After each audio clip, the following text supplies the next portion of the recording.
JD के लोग लगातार कह रहे हैं कि संघ और बीजेपी आरक्षण समाप्त करने की दिशा में आगे बढ़ रही है। अरे प्रभु, इन लोगों को हर चीज में राजनीति ही दिखती है। क्यों संघ, बीजेपी और हम लोग नहीं है क्या एनडीए में? और ये आरक्षण किसी के कहने से समाप्त होने वाली चीज है क्या? संवैधानिक अधिकार है ये। आरक्षण किसी को दी हुई खैरात नहीं है, ये संवैधानिक अधिकार है और दुनिया की कोई ताकत आरक्षण को कतई समाप्त नहीं कर सकती है।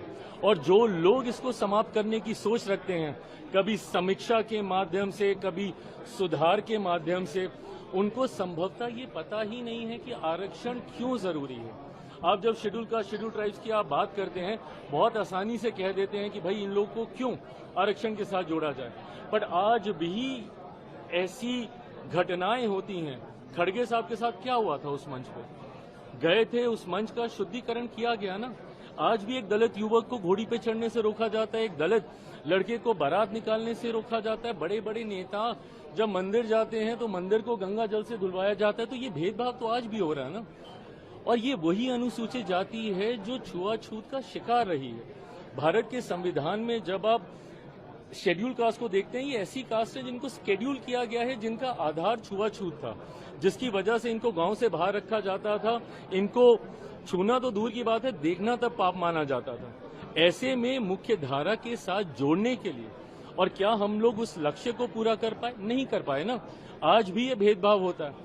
तभी जब मैं क्रीमी लेयर का भी मैं विरोध करता हूं, मैं इसीलिए करता हूं कि आज कम से कम हम लोग एकजुट हैं तो अपनी बात रख पा रहे हैं।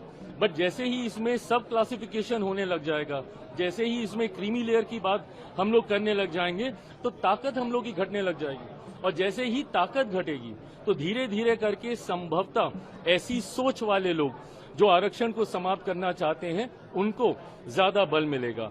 आज की तारीख में शेड्यूल कास्ट हो, शेड्यूल ट्राइब, अब शेड्यूल ट्राइब में यही सारी जातियां हैं जिनकी वेशभूषा अलग रही, जिनका रहन सहन, बोलचाल, ऐसे ट्राइब्स को शेड्यूल किया गया। पिछड़ा वर्ग से आने वाले लोग जिनको संभवतः मौके नहीं मिले, इसके माध्यम से उनको, और अब तो जो लोग आर्थिक तौर पे कह रहे हैं, ऊंची जाति से आने वाले गरीब लोगों को भी 10% का आरक्षण मोदी जी की इसी सरकार में हम लोगों ने पारित करने का काम किया। तो जो लोग ये सोच रखते हैं कि आरक्षण पे चर्चा होनी चाहिए, सुधार होना चाहिए, समीक्षा होनी चाहिए, बाबा साहेब की सोच से बनी हुई ये व्यवस्था है और दुनिया की कोई ताकत इसको, और मैं जब तक हूं, मैं इतना तो मैं पूरे गारंटी के साथ कह सकता हूं कि जिस सरकार में चिराग पासवान है, रामविलास पासवान जी का बेटा हूं, कतई इस व्यवस्था को बिगड़ने नहीं दूंगा।